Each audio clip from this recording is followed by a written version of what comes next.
दोस्तों आदाब, नमस्कार, सत श्री अकाल। मैं हाजी दिलशाद अहमद कुरैशी कानपुर से।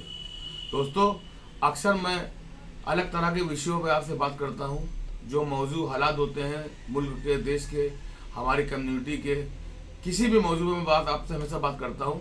आज मैं बात करूंगा हमारे आलिम पर, काजी पर, मौलवी पर। दोस्तों आज हमारा आलिम, हमारा मौलवी, हमारा काजी इतना तो जाग गया है कि वो कहने लगा है कि जिस बारात में फजूल खर्ची होगी हम वहाँ निकाह नहीं पढ़ाएंगे, या जिस बारात में बैंड बाजा होगा वहाँ हम निकाह नहीं पढ़ाएंगे।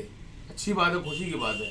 लेकिन अगर आप सल्लल्लाहु अलैहि वसल्लम के दौर की शादियाँ देखें, आपके घराने की शादियाँ देखें, आपके सहाबा के दौर की शादियाँ देखें और शरीयत में बात करें, तो आज जो शादियाँ होती हैं उसमें बड़े बड़े पंडाल भी होते हैं, दहेज में बड़ा लेन देन होता है, सोना चांदी होता है। जिस गेट से काजी साहब निकाह पढ़ाने जाते हैं उस गेट पर 10 लाख की कार भी खड़ी होती है जो दहेज में दी जाती है। मैं पूछना चाहता हूँ अपने काजी साहब से, अपने आलिम साहब से, अपने मौलवी साहब से कि इस पर फतवा क्यों नहीं देते? क्या सोना हलाल है? क्या सोना जायज है देना? चांदी देना जायज है? क्या 10-10 लाख रुपए के पंडाल लगाकर शादियां करना ये जायज है? क्या ये शरीयत कहती है? अगर शरीयत ही नहीं कहती है तो हमारा मौलवी इस पर बोलने की हिम्मत क्यों नहीं करता?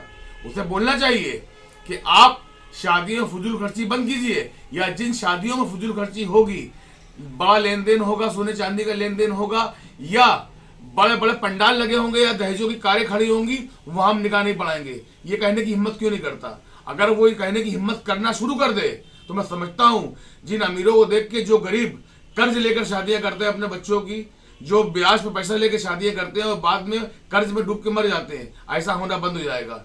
आप देखेंगे कि जिस तरह एक अमीर की शादी होती है, गरीब की शादी होती है, बताना मुश्किल हो जाएगा कौन किसकी शादी है।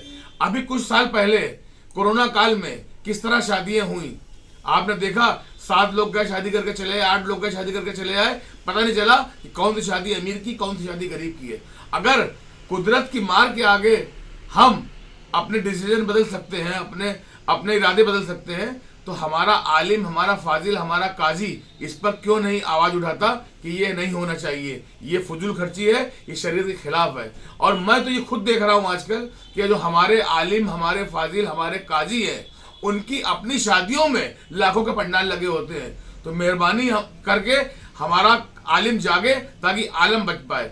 आलिम को चाहिए, काजी को चाहिए कि अगर वो शरीयत की बात कर रहा है कि शरीयत से सब कुछ होना चाहिए, तो अपने अंदर भी शरीयत को जगाए, अपने अंदर, अपने घरों की शादियों में भी वो शरीयत को जिंदा रखे, ताकि लोग देखें और एक इबरत हासिल करें कि शादियां जब काजी साहब के वहां ऐसी हो रही हैं शरीयत के एतबार से, तो हमें भी करनी चाहिए। अगर आज हमारा काजी, हमारा आलिम, हमारा मौलवी चाहे तो बहुत कुछ कह सकता है। बात बात पे जब फतवे देता है कि ये होना चाहिए, ये नहीं होना चाहिए, तो आज वो भी कह सकता है कि जिन पंडालों के अंदर दहेज में कारें खड़ी होंगी, जो 10 लाख के पंडाल होंगे, वहां हम निकाह नहीं पढ़ाएंगे। वो इतना बोलने की हिम्मत क्यों नहीं करता? उसे बोलना चाहिए ताकि एक माशरा बेहतर हो और अमीर और गरीब की शादियां इस तरह हो जाए कोई लोग बता ना पाए कि शादी अमीर की बच्ची की है या गरीब की बच्ची की है। हमारे काजी, हमारे आलिम को बोलना चाहिए और इस पर अमल करना चाहिए, और हम बदलेंगे, हमारी सोच बदलेगी, तो हमें उम्मीद है कि हमारा आलिम भी बदलेगा।